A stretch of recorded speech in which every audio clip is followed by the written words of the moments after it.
Hey everyone, let me show you how to make these delicious Paraguayan Chipa Guazu Muffins. Start by heating 4 tablespoons of oil in a pan over medium heat. Add 1 chopped medium onion and cook for 5 minutes.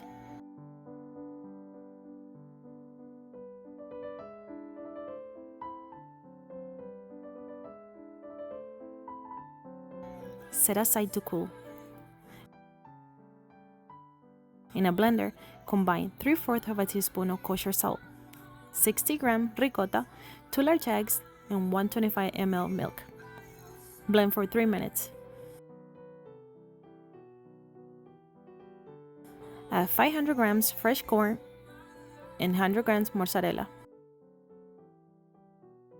Blend for another 15 seconds.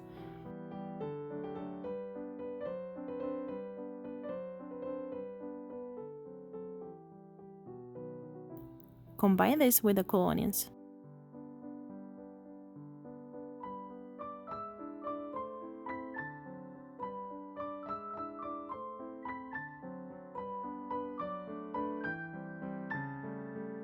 Divide the corn mixture evenly into a greased and cornmeal dusted 12-cup muffin pan.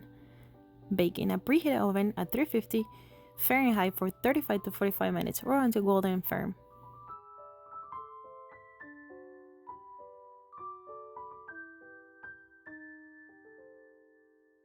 And there you have it, delicious Chipa Guazu muffin. I hope you enjoyed this recipe. Don't forget to like, subscribe, and share. See you next time. Ciao.